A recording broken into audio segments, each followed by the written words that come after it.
tonight. So last week, a report by the New York Public Interest Research Group deemed the stringent 2% deviation in the population of Assembly and Senate districts required in Governor Cuomo's redistricting bill not only desirable, but, quote, feasible and doable. So state law currently allows up to a 10% difference in the size of one district compared to another. I know that you find this difficult. It is difficult, but still, here's the thrust of the whole thing. Some senators are representing thousands more New Yorkers than their colleagues. NYPIRG contends that lawmakers do this on purpose to protect the status quo and keep themselves in power.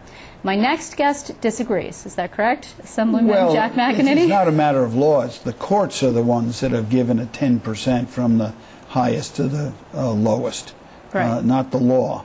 The law and the Constitution say that districts should be contiguous and compact as far as practical.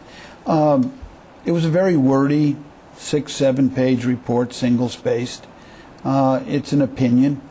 There has been a trend to make districts larger and larger, but one of the reasons is something that we forget, is that towns which were very rural have become more and more suburban, even urban. And so under the New York State Constitution, you can't break a town. Now there's one district in western New York, for example, that has, and I don't know where it is. I know which one it is. I know who has it now. When you put two big towns together, they come within X% of what your goal is. Right. If they're 3%, you're going to leave it that way because you can't split a town. Well, and it makes sense. Isn't there another issue here, which is that the population drain is occurring largely upstate, and so districts have to get larger and larger in order to have the required number of people inside them? Or is that not it? No, I don't know if I follow that. Well, in other words, because there are fewer... NYPIRG feels that the upstate Senate districts were made smaller than they need be, right. And the downstate were the reverse, in order to maximize one party's hold on the New York State Senate. Right. And you know, that's something that happened 10 years ago.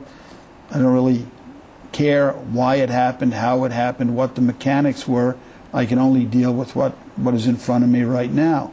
And we have a law and we have a constitution. And we are bound to follow that law and constitution.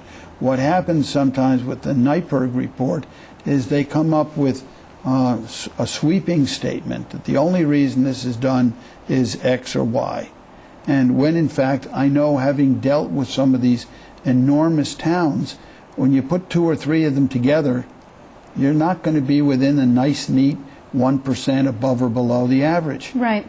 But do you believe, just generally speaking, that legislators, I mean, look, good government groups, in a sweeping way, say that elected officials, state lawmakers, game the system by using the numbers and gerrymandering to their advantage to keep themselves in power? The governor seems to agree with that because he wants this quote-unquote independent process. Yeah. We've discussed it on a number of occasions here.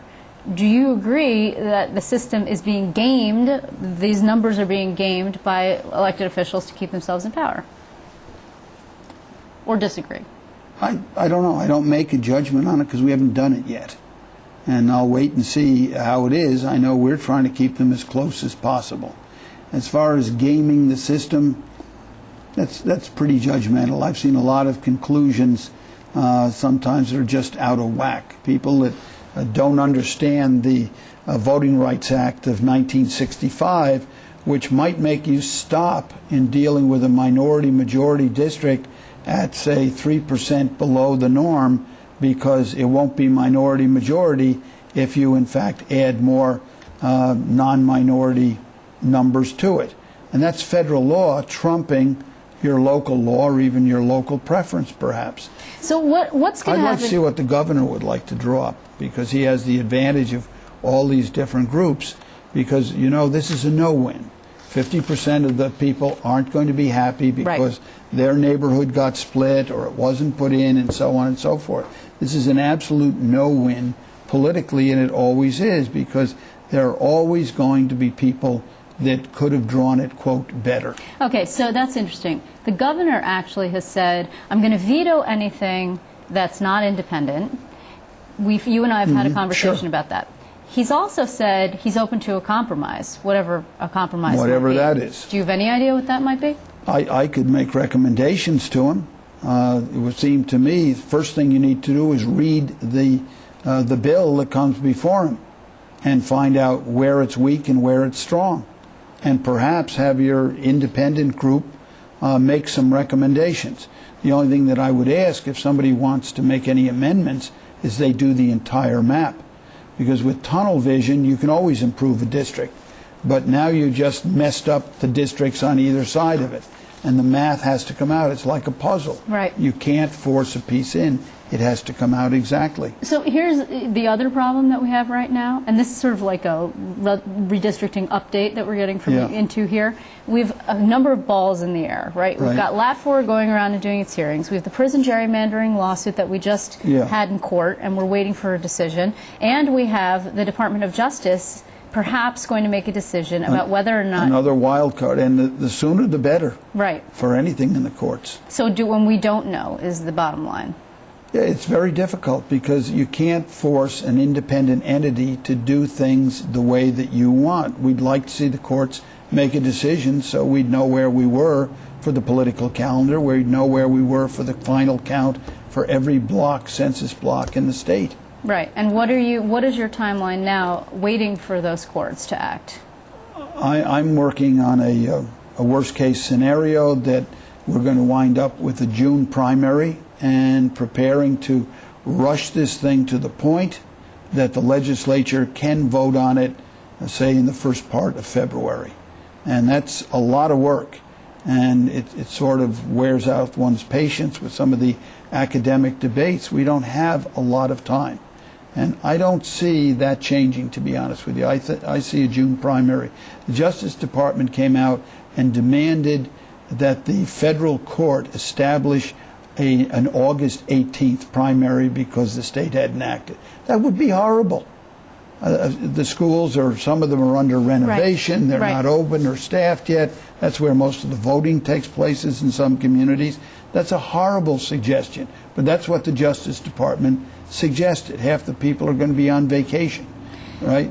I think it's going to be June, and I think I have to plan on June, as does every legislator. And so when do we see, just in closing, when do we see those maps, the first version of them? When do we see that?